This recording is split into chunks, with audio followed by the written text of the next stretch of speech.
Basher, tinawag na bubita si Kimi, pinulutan at kinuyog ng solid Kimpao fandom.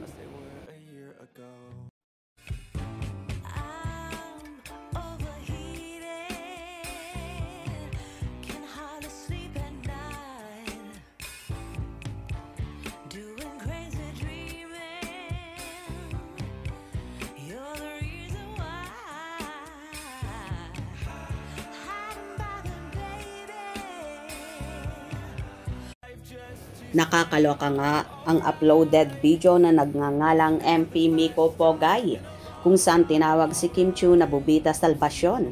Dahil dito kinuyog ng solid Kimpao supporters ang naturang hater na yon ni Chinita Princess. Kim Chiu, bubita salbasyon. Pag walang alam, manahimik. Okay?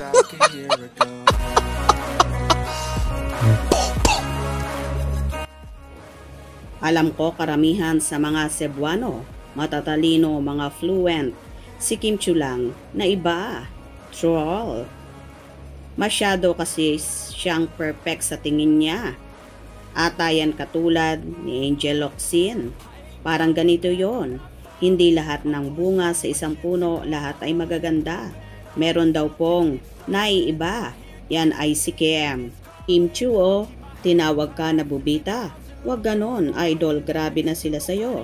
Idol Kim Chiu, pero ayos lang yan, Kim. Kasi at least, ngayon, alam mo na.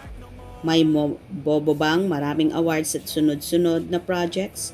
Bakit tungkol ba sa awards ang pinag-uusapan natin? Malaking ambag ni Kim sa lipunan. Inggit lang yan.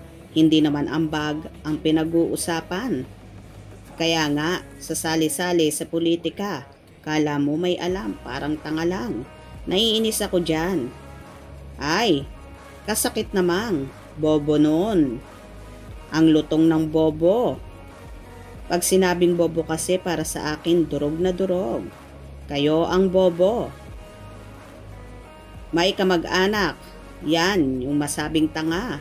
At least madami siyang pera at pinaghirapan niya. Kawawang mga bashers na inggit na naman sila kay Kim kasi patuloy na sumisikat si Kim at lumalaki yung views niya sa bagong series niya. Nakakatawa itong basher ni Kim kasi ang laki ng inggit nila kasi kahit na binabash nila at sinisiraan nila patuloy pa na kumikinang si Kim. Ito lang masasabi ko sa inyo mga basher, hindi nyo matitinag si Kim. Tama po, samantalang yung binabash nyo patuloy na kumikinang sa endorsement. Samantala itong mga basher ni Kim Chiu, malapit na sila sa stroke sa inggit nila kay Kimi. Correct, proud to be Cebuana here. Ang lutong nun, bobo, mwa. Di ba siya yon nagsasabi na may batas sa classroom? Ang daming matatalino ngayon pero walang ganap, pero si Kim Chiu tinatawag nilang bobo, maraming ganap sa buhay. Yung mga nanglait sa kanya, ano kaya ang pakinabang sa lipunan? Puro post sa social media para mapansin. Kawawa naman yung mga sawsawera sa issue ni Kim Chiu. Matalino kung kayo pero hindi ginagamit sa maayos na paraan. Yung mga tao na wala namang ginawa sa'yo pero nilalait mo, may pamilya kaya itong paninirang ito? Masaya kaya siya sa buhay niya? Yung nagagalit siya tapos yung sinisiraan niya, dead malang kasi wala naman siyang ambag sa buhay ng tao.